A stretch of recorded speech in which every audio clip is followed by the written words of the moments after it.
My name is Alex Galt. I'm a math teacher at Edina High School, and this video is about writing the inverse function for a linear function. By the end of today, you should be able to take any linear function and find its inverse. Okay, so we're going to walk through finding an inverse function for a linear function, and the steps are down below, so I'll talk through those steps as well. So here's a function. I want to know its inverse. F of x equals 5x minus 10. It's linear. You can see that the slope is 5 and the y-intercept is negative 10, and it's a function. So the first thing we're going to do is, we see these f of x. F of x just means the y-coordinate. So the first thing we're going to do is just rewrite that with a y. So y equals 5x minus 10 is the same thing. The next thing we're going to do is we're going to switch the x and y coordinates. And the reason we're going to do this is that inverses have all of their ordered pairs switched around. So we're going to, our new function, all of the x coordinates are going to be y coordinates, and all of the y coordinates are going to be x coordinates. Okay. From there, we're going to use algebra to solve for y, which means we want the y to be by itself. Right now, the y has 5 and a minus 10, so the first thing we're going to do is get rid of the 10. So we're going to add 10 to both sides of the equation. When we add 10 over here, the minus 10 goes away, so we just have 5y. And on the other side, we can't add x and 10, so we just write them next to each other, x plus 10. Then we want to get rid of the 5 in front of the y, so we're going to divide both sides by 5. And then we'll do a little bit of simplifying. So x divided by 5 would be 1/5 x. There's an invisible 1 here, so 1 divided by 5 is 1/5, and then 10 divided by 5 would be 2. And then from there, we rewrite it with f inverse of x instead of y. So this is the inverse of this function. Notice that the slope of the original function is 5, and the slope of the inverse is 1/5, which means that the inverse has a slope that's a reciprocal. It's worth it to look at the rest of our answers today and see if that relationship holds. Okay. We'll do another example together. If you want to try this example before I do it, I'd recommend pausing the video and giving it a try, and then turning the video back on and seeing how I do it. Okay, so the first thing I'm going to do is, instead of g of x, I'm going to write y. So I'm going to say y equals x plus 3 divided by 5. So that's this step. Then I'm going to switch my x and my y around, so I get the inverse. So I have x equals y plus 3 divided by 5.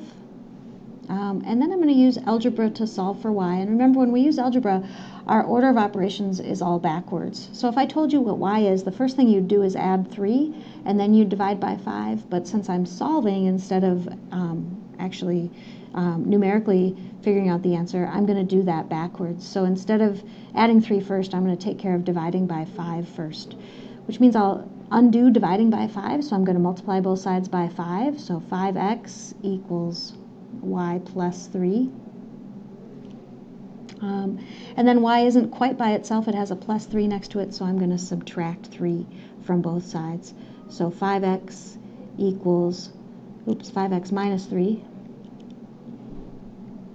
equals y. And then my last step, I'm going to rewrite with f inverse. So I have, and actually I'm going to use g, so g inverse of x is equal to 5x minus 3. Notice that the slope of our original line was 1/5, because there's an invisible 1 in front of the x. The slope of our inverse is 5. Okay, for the second example, again, I recommend that you pause and try it yourself, and then walk through the steps with me. Okay, so the first thing you should do is rewrite, instead of h of x, we're going to say y equals negative 4x plus 12. Then we're going to switch our x and y around, so I have x equals negative 4y plus 12. Then we're going to use algebra to solve for y, so I'm going to get rid of the 12 first, so I'm going to subtract 12. Remember, I can't do anything with x minus 12, I can just write it next to each other because they're not like terms. Then the y isn't quite by itself, I'm going to get rid of the negative 4, which means I'm going to divide both sides by negative 4. and so then I have x minus 12 divided by negative 4. Another way of writing that, probably a prettier way of writing that, would be, remember there's a 1 in front of the x, so it'd be negative 1/4 x, and then negative 12 divided by 4 would be a positive 3. And then the last step, we're going to rewrite that with our inverse notation, so we have h inverse of x is equal to negative 1/4 x plus 3. Notice that the slopes, again, are reciprocals. The y-intercepts are totally different. The y-intercept here got divided by 4. So pay attention to that difference.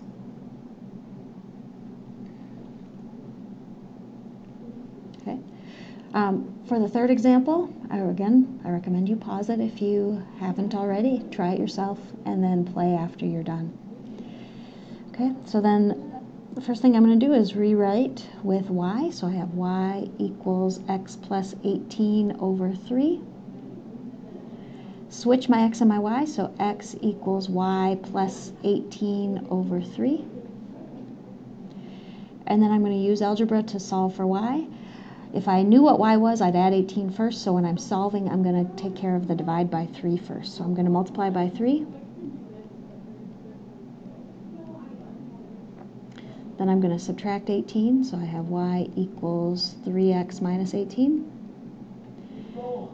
And, oh, y is already by itself. So I'm going to do the last step, which is rewrite with inverse. So I have j inverse of x is equal to 3x minus 18.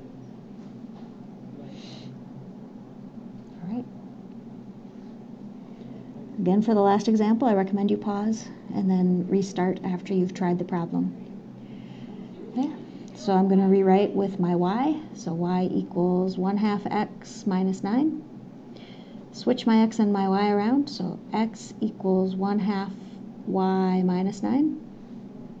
I'm going to use algebra to solve for y. So I'm going to add 9 to both sides. So x plus 9 equals 1/2 y. And then I'm going to divide by 1/2. So x plus 9 divided by 1/2 equals y. Might be easier to think of this as I'm dividing by a fraction. So I have, instead of dividing by 1/2, I'm going to multiply by 2. So I have 2 times x plus 9. And then my last step will be to distribute that. So I have 2x plus 18. Then I'm going to rewrite with f inverse. It's named k, so it's going to be k inverse of x equals 2x plus 18, and that's going to be my new inverse function. Notice that the y-intercept is the reciprocal.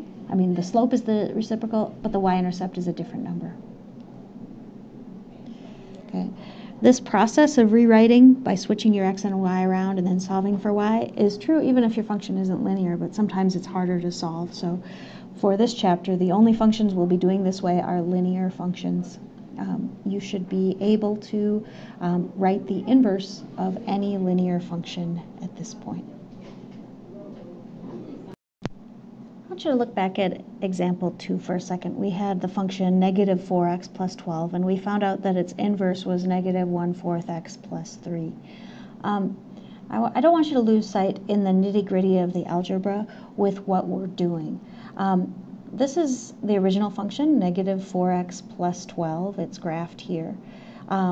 What we're saying is that this function, negative 1/4 x plus 3, is the inverse of that function.